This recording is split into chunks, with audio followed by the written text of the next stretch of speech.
بسم اللہ الرحمن الرحیم والحمد للہ رب العالمین والصلاة والسلام علی سید المرسلین وعلی آلہ وصحبہ اجمعین، اما بعد۔ محترم ناظرین کرام، احکام دین کا پروگرام پیش خدمت ہے۔ آپ کے سوالوں کے جواب کتاب و سنت کی روشنی میں دیے جائیں گے، لیکن آج کا جو سوال ہم شروع کرنا چاہتے ہیں، یہ سوال ہمارے پچھلے کسی مجلس کا ہے جس میں ہم اس کی تکمیل نہیں کر سکے تھے۔ سوال یہ تھا کہ کیا یہ جائز ہے کہ بچہ اپنی ماں کے ساتھ یا اپنے بہن کے ساتھ جبکہ وہ سن رشد کو پہنچ چکا ہے سو سکتا ہے کہ نہیں؟ سونا چاہتا ہے، سوتا ہے تو کیا یہ درست ہے؟ تو ہم کہیں گے کہ نہیں۔ بچے یعنی لڑکے جو ہیں، میری بچوں سے لڑکے مراد ہیں، لڑکے جب بالغ ہو جائیں تو انہیں یا کہ بلوغت کے قریب پہنچ جائیں، کہہ لیجیے، بالغ ہونا ہی نہیں، اس لیے کہ حلم کا لفظ آیا ہو، حلم سے سمجھداری مراد ہے۔ جب سمجھداری کے حد تک پہنچ جائیں تو ان کو اپنی ماں کے ساتھ بستر میں سونا یا اپنی بہن کے ساتھ بستر میں سونا یہ درست نہیں ہے۔ اور اس کی وجہ یہ ہے کہ تاکہ لوگوں کے آپس کی جو اپنی عزت و ابروح برقرار رہے اور آپس میں ان کے درمیان فتنے اور شہوات نہ پیدا ہوں اور برائی کے راستوں کو بند کیا جا سکے۔ اس سلسلے کی جو بات کہی جا رہی ہے وہ رسول اللہ صلی اللہ علیہ وسلم کا ایک فرمان ہے، جس میں آپ نے فرمایا ہے مروا اولادکم بالصلاۃ لسبع، اپنے بچوں کو 7 سال کی عمر میں نماز کا حکم دو، وضربوہم علیہا لعشر، اور نماز پڑھنے کے لیے انہیں تاکید کرو، نہیں پڑھتے ہو تو کو مارو 10 سال کی عمر میں، وفرقوا بینہم فی المضاجع، اور آپ نے آخری حکم جو دیا اور ان کے درمیان سونے کی جگہوں میں الگ الگ کر دو۔ یہی لفظ ہے جس کو کہتا ہے کہ 10 سال کی عمر کے بعد جب بچہ کو قابل شعور ہو جاتا ہے اور بہت ساری چیزوں کو سمجھنے لگتا ہے، خاص طور سے اس زمانے کی بات کر رہا ہوں، تو اس زمانے میں تو اور بھی بات ہے یہ کہ بہت ساری چیزوں کو سمجھنے لگتا ہے، اچھائی برائی عزت و آبرو وغیرہ وغیرہ کی باتیں سمجھتا ہے، تو آپ نے کہا کہ 10 سال کی عمر میں ان کو بستروں میں الگ الگ کر دو۔ یعنی پہلے جیسے بچہ لڑکا لڑکی سوتے تھے یا لڑکے لڑکے ہی سوتے تھے، تو اس طرح سے یا لڑکی لڑکی سوتی تھی، تو ان سب کو الگ کر دو۔ تو 10 سال کی عمر میں ان کا بسترہ اپنا الگ الگ ہو جانا چاہیے۔ اور یہ بات اس لیے بھی کہی جاتی ہے کہ ان کو کچھ شعور ہو جاتا ہے آپس میں اس زندگی کے بارے میں، انسانی زندگی جیسے گزرتی ہے اس کے بارے میں کچھ شعور ہو جاتا ہے، اس لیے گھروں میں آنے کے لیے بھی ان کو احکام دیے گئے ہیں کہ جب یہ حلم کو یعنی سمجھداری کو پہنچ جائیں، جیسے 10 سال یا اس کے بعد کی زندگی ہے، تو ان کو اجازت لینی چاہیے، گھروں میں گھسنے کے لیے اجازت لینا چاہیے۔ یہ 3 وقتوں کا ذکر کیا گیا قرآن مجید میں۔ ایک وقت تو یہ ہے فجر کے پہلے، اور دوسرے ظہر کے بعد جب قیلولے کے لیے لوگ سوتے ہیں، اور تیسرے عشاء کی نماز کے بعد جب سونے کا سب کا وقت اپنا ہو جاتا ہے، اپنے اپنے حجرے میں آ جاتے ہیں۔ تو یہ 3 وقت جو خاص کیا گیا ہے، یہ 3 وقت ایسے ہیں جس میں آدمی اپنے گھر میں اپنے کپڑے میں ہوتا ہے، باہر والے کپڑے میں نہیں ہوتا عام طور سے، یہ ہے کہ یہاں اس کی جو چیزیں جسم کی جو چیزیں کھلی نہیں ہونی چاہیے وہ کھلی رہتے ہیں، ننگا بھی ہو سکتا ہے کسی وجہ سے کبھی وقت پر، تو اسی لیے ان کو عورات سے تعبیر کیا گیا ہے، شرم کی چیزوں سے تعبیر کیا گیا ہے، شرم کے وقت ہیں یہ سب۔ اللہ تعالیٰ فرماتے ہیں یا ایھا الذین آمنوا، اے ایمان والو، لیستأذنکم الذین ملکت ایمانکم، چاہیے کہ اجازت کریں، اجازت طلب کریں وہ لوگ جن کے جو غلام ہیں، والذین لم یبلغوا الحلم، اور وہ لوگ بھی جو ابھی بہت زیادہ سمجھداری کو نہیں پہنچے ہیں، یعنی بالغ نہیں ہوئے ہیں، 3 مرات، 3 مرتبہ، 3 وقتوں میں، من قبل صلاۃ الفجر، فجر کی نماز سے پہلے، یعنی بھی رات میں، وحین تضعون ثیابکم من الظہیرۃ، اور جس وقت تم اپنے کپڑوں کو اتار دیتے ہو، یعنی ظہر کے وقت میں، یعنی قیلولہ کرنے کے لیے چلے جاتے ہو یا اپنے کمرے میں ہو جاتے ہو، اور من بعد صلاۃ العشاء، اور عشاء کی نماز کے بعد،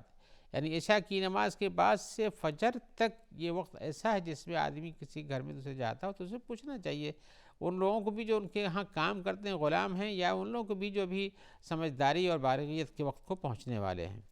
ثلاث عورات لکم، یہ 3 شرم کے وقت ہیں آپ کے لیے۔ لیس علیکم ولا علیہم جناح بعدہن، ان 3 وقتوں کے بعد ان پر اور تمہارے اوپر کوئی گناہ نہیں ہے، یعنی ملاقات کرنے گھر میں جانے کے لیے۔ طوافون علیکم بعضکم علی بعض، تم میں سے ہر ایک دوسرے کے یہاں آنے جانے والا ہے۔ کذالک یبین اللہ لکم الآیات، اللہ تعالیٰ اسی طرح سے تمہارے لیے اپنی آیتوں کو، نشانیوں کو بیان کرتے ہیں۔ واللہ علیم حکیم، اللہ تعالیٰ علیم اور حکیم ہے۔ تو اس سے پتہ چلتا ہے کہ جو لوگ ابھی بالغیت کے وقت کو نہیں پہنچے ہوئے ہیں پوری طرح سے، وہ بھی لیکن سمجھدار ہو چکے ہیں، تو ان کو بھی ان 3 وقتوں میں ایک تو اجازت لینا چاہیے۔ تو ایک تو یہ ہے، لیکن وہ لوگ جو بالغ ہو چکے ہیں ان کا کیا حکم ہے؟ یہ تو نابالغ جو بھی بالغ مکمل نہیں تھے لیکن سمجھداری کے وقت کی حد کو آ چکے تھے، جن کو حلم سے کہا گیا، جن کے یعنی حلم کے معنی عقل کے بھی ہوتے ہیں، عقل و سمجھ برابر ہو چکی ہے ان کی، ایسے لوگوں کو بھی 3 وقتوں میں اجازت لینے کی ضرورت دی گئی ہے، لیکن بالغ نہیں ہے ابھی پوری طرح سے۔ لیکن جو لوگ بالغ ہو چکے ہیں ان کا حکم الگ ہے، ان کا حکم یہ ہے کہ وہ ہر وقت ان کی اجازت لینی چاہیے۔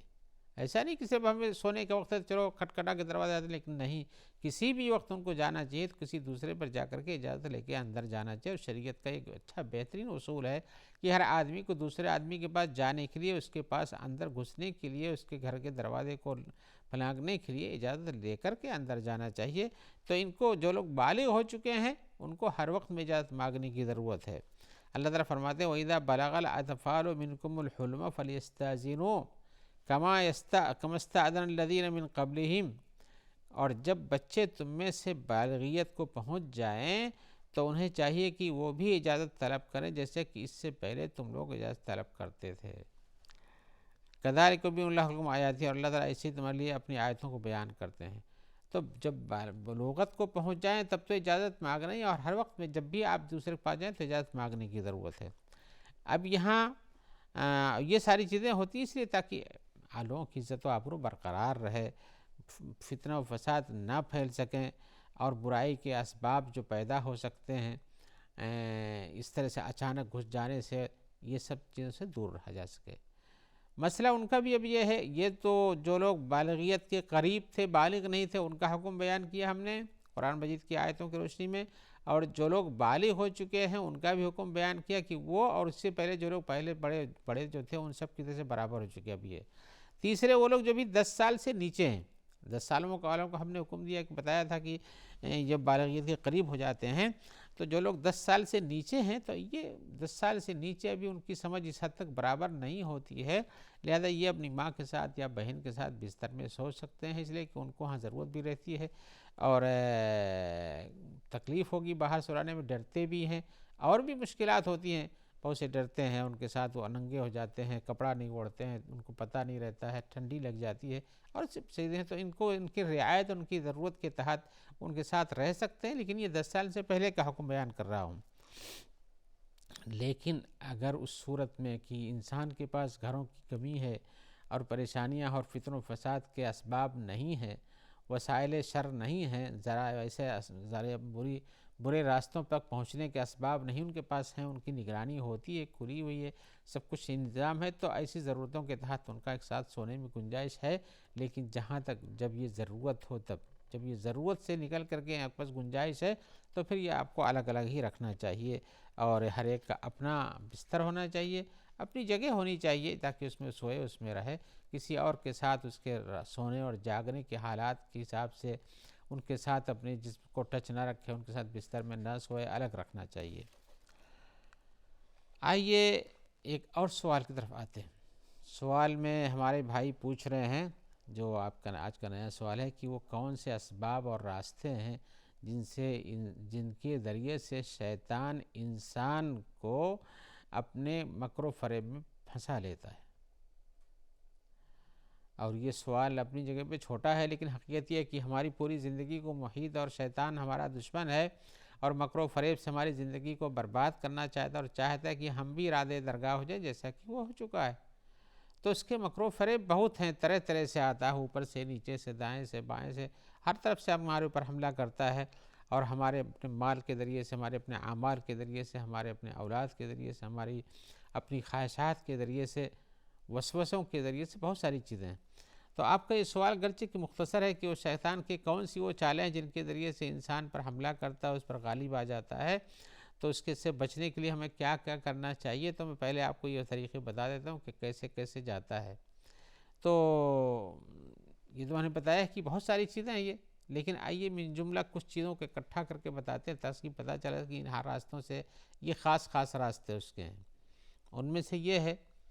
کہ شیطان انسان کو گمراہ کرتا ہے اس کی شرمگاہ کے ذریعے سے۔ شرمگاہ کے ذریعے سے کس طرح سے؟ اس کو زنا کے لیے ابھارتا ہے، یا ہے کہ ان کے ساتھ بیٹھنے کے لیے ابھارتا ہے، ان کے ساتھ تنہائی میں جانے کے لیے، ان کی آوازوں کو سننے کے لیے، ان کی طرف نگاہیں ڈالنے کے لیے بہت ساری چیزیں ہوتی ہیں، اس طرح سے ابھارتا ہے تاکہ فتنے میں لوگوں کو ڈال دے۔ تو انسان شیطان کے دھوکے میں آتا ہے اپنے شرمگاہ کے ذریعے سے، لہذا اپنی شرمگاہ کی حفاظت کرنی چاہیے انسان کو۔ اسی لیے قرآن مجید میں یہ نہیں کہا گیا کہ زنا نہیں کرو، بلکہ یہ کہا وَلَا تَقْرَبُوا الزِّنَا، زنا کے قریب بھی نہیں جاؤ۔ اب زنا کے قریب لے جانے والی جو چیزیں ہوتی ہیں ان سے بھی دوری کا حکم دیا گیا ہے، اس لیے کہ جب وہ اسباب مہیا ہو جائیں گے تب زنا ہوگا۔ اسی لیے حدیث میں کہا گیا ہے کہ ہاتھ بھی سے بھی زنا ہوتا ہے، پیر سے بھی زنا ہوتا ہے، آنکھ سے بھی زنا ہوتا ہے، لیکن سب کی تصدیق و تکذیب اس وقت ہوتی ہے جب انسان اپنی شرمگاہ سے اس برائی کو کر جاتا ہے۔ تو یہ چھوٹی چھوٹی چیزیں بھی اس حد تک پہنچاتی ہیں، لہذا ان اسباب کو بھی کاٹنا چاہیے جس کی بنیاد پر حقیقتاً آدمی زانی بن جاتا ہے، اور زنا کرنے کے بعد اس کے اسباب یعنی بہت سے گناہ کے کئی درجے پر پردہ پڑ جاتا ہے، اور یہ اسی طرح سے انسان دوسرے نسب کو بھی خراب کرتا ہے۔ تو ایک راستہ تو انسان کو گمراہ کرنے کا شرمگاہ کے راستے سے آتا ہے، دوسرا یہ ہے پیٹ کے راستے سے آتا ہے۔ اب پیٹ کا راستہ جو ہے جس کے ذریعے سے انسان کو شیطان بہکاتا ہے وہ کیا ہے؟ حرام کھانے پر لے آتا ہے، شراب پلانے پر لے آتا ہے، ایسے ہی جو بھی چیزیں انسان کے لیے نقصان دہ ہیں یا اس کی شہوت کو یا اس طرح سے اس کی خواہشات کو، اس کے دل دماغ کو بیکار کرنے کے لیے ہوتی ہیں، اور وہ کھانے پینے کی چیزیں ہیں، تو انسان اس کو حکماتا ہے کہ یہ چیز کھاؤ، اس سے تو بہت اچھا ملتا ہے، اس سے بہت کیف و سرور ملتا ہے، اور اس سے تو دماغ جنتی روح پانے لگتا ہے، بڑی ہی روحی چیز ہے، بڑی کیفیت بخش چیز ہے۔ اس قسم کی چیزوں کو کھلا پلا کر کے جو انسان کو گمراہ کر دیں تو اس راستے سے بھی آتا ہے۔ اور اسی طرح سے ایک راستہ اس کا یہ بھی ہے کہ انسان کو یہ شوق دلاتا ہے کہ تم چھوٹے انسان مت بنو، تم کو بہت بڑے مالدار بننے کی ضرورت ہے، اور اس میں تمہارے لیے بہت سے راستے ہیں، تمہیں نہیں سمجھ میں آتا، ہم سمجھاتے ہیں، اس کا مال لوٹو، اس کا مال لوٹو، اس کی چوری کر لو، اس کی چوری کر لو، اس طرح سے اس کو دھوکہ دے دو، اس طرح سے غصب کر لو، یہ سارے راستے بتاتا ہے۔ تو ایک راستہ تو انسان کے پاس جو ہے مال اور اسی طرح سے مالداری کی طرف لے جانے کے راستہ ہے، جس کے لیے غلط راستے بھی بہت سارے پائے جاتے ہیں۔ ایک تو راستہ یہ کہ انسان صحیح ڈھنگ سے کمائے، حلال روزی کمائے، حلال راستے میں خرچہ کرے اور حلال زندگی گزارے۔ دوسرا ہے کہ نہیں، ہر کام حرام ہی کے ذریعے سے، لیکن ہمیں اس مقصد کو حاصل کرنا، اور آج دنیا کے بہت سارے مالدار کچھ اس طرح سے کرتے ہیں، لیکن بہت سارے نیک اور اچھے لوگ بھی ہیں جو اپنی مال کو اپنے اچھے راستے سے کما کے، مال دونوں راستے سے آتا ہے، یہ نہیں ہے کہ مال صرف حرام ہی میں ملتا ہے، جیسا کچھ لوگ کہتے ہیں کہ نہیں بلا حرام کی کمائی ہی نہیں ہوتی، یہ بات نہیں ہے، حلال کے بھی بہت سے راستے جن میں کمائی ہوتی ہے، لیکن آپ کرنا نہیں چاہتے، بس یہ سوچتے ہیں کہ دن دونی رات چوگنی اور صبح سے شام تک میں بہت بڑے ہو جائیں، تو شیطان یہ راستہ دکھاتا ہے کہ آپ یہ کرو کہ حلال حرام کی تفریق چھوڑو، اور لوگوں کو مال کیسے لانا، ان کے مال کیسے لوٹنا یہ بھی چھوڑو، جیسے بھی آئے چوری کرو اور اسی طرح سے غصب کر لو، اسی طرح سے ان کو دھوکہ دے کے لے لو، یہ کسی بھی طرح سے ممکن ہو یہ سب اکٹھا کرو، اور اسی لیے بہت جگہ مال بڑھتا ہے، اسی راستے سے بڑھتا ہے، لیکن یہ شیطان کا راستہ ہے۔ ایک چوتھا راستہ بھی اس کا یہ ہے جس میں انسان کو گمراہ کرتا ہے اور برائی کی طرف لے جاتا ہے، اسے دکھانا چاہتا ہے کہ تم چھوٹے انسان نہیں، تمہاری بہت بڑی حیثیت ہے، تم بہت بڑے عزت و نسب کے مالک ہو، اور تمہارے پاس مال و دولت بہت ہے، اور تم بہت بڑی پوسٹ پر ہو، اس طرح سے دکھاتا ہے، اور اس کے ذریعے سے تم جو کچھ چاہو کر سکتے ہو۔ تو اس راستے سے بھی گمراہ کرتا ہے تو آدمی متکبر بن جاتا ہے، وہ آدمی لوگوں پر ظلم کرنے لگتا ہے، لوگوں کو حقیر سمجھتا ہے، ان کو ذلیل بنا کر دیتا ہے، اور اس طرح سے بہت سے راستے ہیں جن کو اختیار کرتا ہے۔ یہ خاص 4 راستے جو ہم بتائے، مجموعی تو ہر ایک راستے کی تفصیل تو نہیں دی جا سکتی ہے، لیکن انسان کو گمراہ کرنے کے راستہ اس کی شرمگاہ ہے، اس کا پیٹ ہے، اور اسی طرح سے اس کے مال و زر کی ذاتی کی طلب ہے، ایسے ہی اس کے اپنے عزت و وقار اور اس کی عظمت کے استعمال کا راستہ ہے۔ ان راستوں کے ذریعے سے شیطان انسان کو گمراہ کرتا ہے۔ اس سلسلے میں ایک کتاب بڑی ہی اچھی ہے، علامہ عبدالرحمن ابن علی ابن الجوزی کی کتاب مشہور ہیں، 597 میں ہجری میں کی وفات پائے ہوئے ہیں، بہت بڑے عالم تھے۔ ان کی کتاب ہے تلبیس ابلیس، ابلیس کی سیاہ کاریاں، یا جس کے ذریعے سے لوگوں کو وہ گمراہی میں ڈالتا ہے، اس پر ایک کتاب لکھی، پھر ہر